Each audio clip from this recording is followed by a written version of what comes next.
بص انا مرضي الحمد لله، يعني الف حمد وشكر ليك يا رب.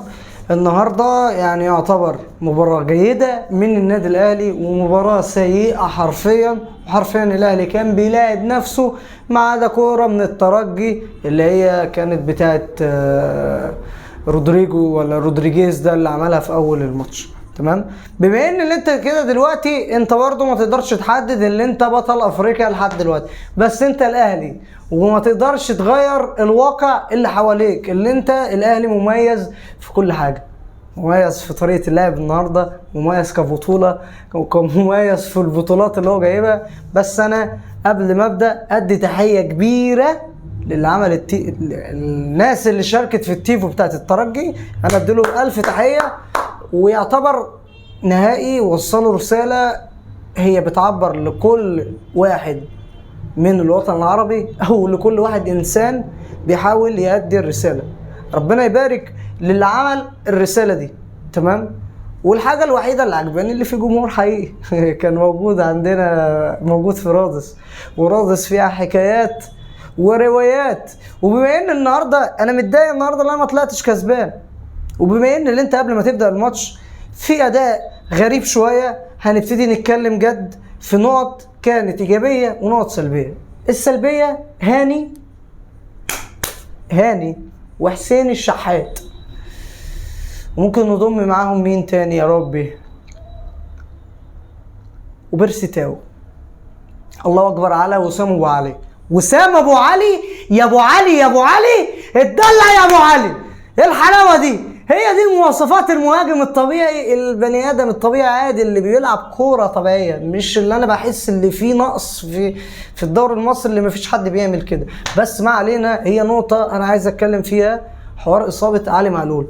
حوار الالتحام ده التحام قوي ملهوش اي لازمه. وحوار اللي انت لعبت النهارده بطريقه كلنا عارفين شكل الخطه وكلنا عارفين الطريقه اللي انت هتعملها، وكان الترجي مركز شويه بين هجمه رودريجيز. وقول لي بقى، انا كنت قاعد على اعصابي حرفيا من طول الماتش كله، قاعد على اعصابي عشان انت ممكن يخش فيك جون غريب. والحاجه الوحيده اللي كنت خايف منها من لعيبه النادي الاهلي مش من لعيبه الترجي، ولا حاجه بتقلل يعني ولا الا في حاجه يعني. بس انا بتكلم في نقطه اللي هي باينه يا معلم، اللي ده خايف من رامي رويال، من احسن واحد اللي عمل مباراه النهارده في النهائي بامانه.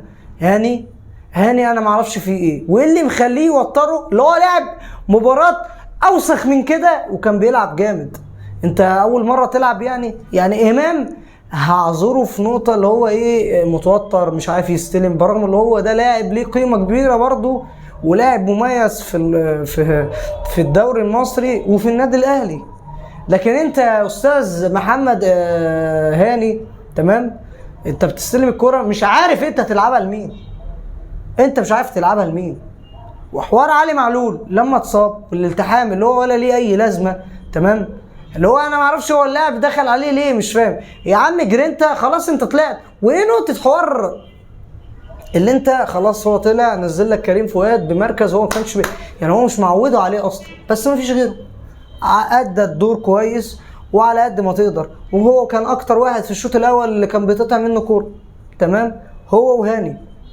انت الناحيه الثانيه خط النص في يعني فلقه، مش في مساحه، في فلقه بين الوسط وبين الدفاع. حاسس ان مفيش حاجه بتوصلها شويه.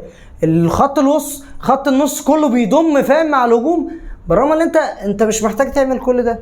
الترجي هو اللي ما بيعملش اي حاجه، بيحاول يمسك كوره وبيحاول يضغط عليك يعني انت بيبقى معاك الكوره في اتنين بيضغطوا عليك، بعد ما يضغطوا عليك الكوره هيجم الجمهور، والجمهور ما بيهداش، فده بيديلهم عزيمه شويه اللي هم يقدروا يخشوا شويه، بس ما عملوش اي حاجه، مفيش اي امل اللي هم يعملوه. حتى هم كانوا بيبدلوا كده اللعيبه طالعه.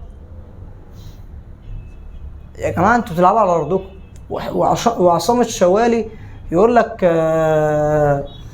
0 للترجي و0 للاهلي، نتيجه مقبوله امام الاهلي. غريبه يعني، بس ما علينا.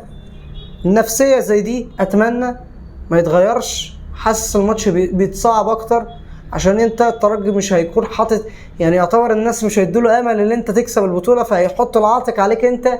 بس ما علينا، خلينا في المباراه. الشوط الاول مفيش اي حاجه، مفيش اي فرصه من حسين الشحات اللي انا كنت شايفها وانت بتشوط اقطمه زي بتاعه الوداد. انت لو قطمت الواد، انتوا يا جماعه كل الكور اللي اتشاطت النهارده لو كنتوا قطمتوا لاعب بس كنتوا هتبقوا انتوا الجون لوحديكم، بالذات حسين الشحات اللي هو ما عجبنيش كل شويه بيقطم، برغم ان كان في جنبيه وسام ابو علي لو كان بصاه كان ممكن يشوط، بس اللي انت تبصي.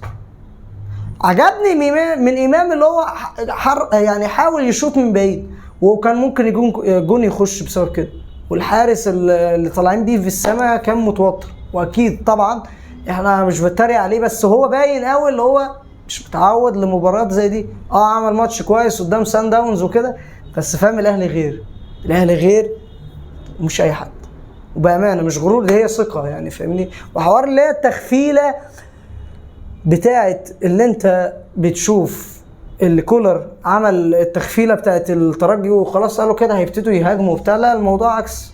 لا الاهلي واقف وصالب وبيلعب وبيحاول يقدر يمشي الكوره، ولما نزل قفشه مشى الدنيا اكتر.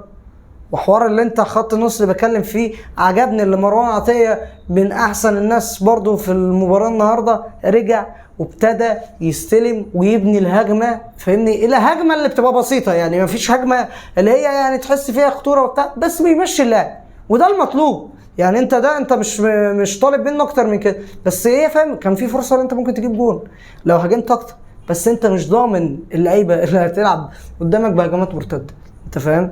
رامي ربيعه الله اكبر عليه، محمد عبد المنعم الله اكبر عليه بس يمسك نفسه شويه. وحوار محمد هاني ركز يا اسطى، انا ما اعرفش انت برضو كمان في الشوط الاول زقيت الواد، انا ما اعرفش ده بيبين لك مصدر التوتر بتاعك ولا لا، وده غلط يعني فاهم. انت بطوشه زي دي انت كنت كلح في ماتش الوداد، بتعمل كده في ماتش الترجي؟ غريبه وعجيبه انت يعني فاهم. وبما ان اللي انا عايز اتكلم في نقطه هي حاجه كويسه اللي هي اللهم صل على النبي في نقطه وسام ابو علي، اللي انت مقدم وبيحاول يحلق على المدافعين وبيحاول يشتت لده ويعمل لده ويعافر في دي ويشوط ويعمل ويخبط ويعافر وبتاع. دي معامله كبيره لاساسيات مهاجم عجبني فيها، وبصراحه انا اتمنى اللي انت نقط زي دي تركز فيها بقدراته وتعليها تمام. النقطه اللي انت قفشه اللهم صل على النبي عليك يا معلم، انت برنس انت مش نيمت الماتش، انت قضيت على الترجي في نقطه زي دي، انت نزلت مشيت اللعب قعدت ترخم، وبالرغم ان انا كنت مستنيك يعني ما يبقاش في تبديل من الدقيقه 80 او في الدقيقه يعني في الدقيقه 85 حسيت اللي هو ايه بامانه مش بتاري اللي هو ايه في الكوره بتيجي قلت ايه هيشوطها رجع بصاها، كنت كنت تجرب واحده كده زي القاضيه كده. حسام وحوار مش عارف عصام الشوالي، كنت هقول حسام يعني عصام الشوالي. انت بتحب بلدك بتحب النادي اللي انت بتشجعه بس مش بالطريقه الاوفر دي، فرقتك ما كانتش احسن حاجه، مش لازم بقى العجرفه الزايده، بس انت العجرفه بتاعتك دي برضو مستفزه. حتى في ماتش تونس وفرنسا ماتش يعني فاهم فريق عربي كسب وكده قعدت تحزق جامد قوي يعني فاهم. بس ما علينا، تحسب للاهلي النهارده بمباراه جيده، مش اللي هي احسن حاجه، ما لعبش الاداء الجامد برضه، ما نقدرش نقول اللي هو ايه الاهلي كان وحش قوي او كان حلو قوي، لا كانت الدنيا مظبوطه وسلسه متيسره لك يعني بتقول لك ال 12 تعالى لي وبظهرك يعني فاهم اللي هو ايه، ما تعرفش ايه هتعمل لك مفاجاه هتطلع ولا تاخدها. بس ده كل الموضوع يا معلم، ومعلش دي واحده كده ايه على الناشف اللي هي ايه حلقه كده على البسيط. وانا بصراحه هسميها انا مرضي، وبصراحه انا مرضي واعتقد كل الاهلاويه مرضيين، بس اتمنى اللعيبه تركز اكتر طريقه اللعب دي وما يبقاش فيه ضغط زي النهارده من هاني ومن اللعيبه يعني من حسين الشحات وكده. فشكرا لكم، سلام.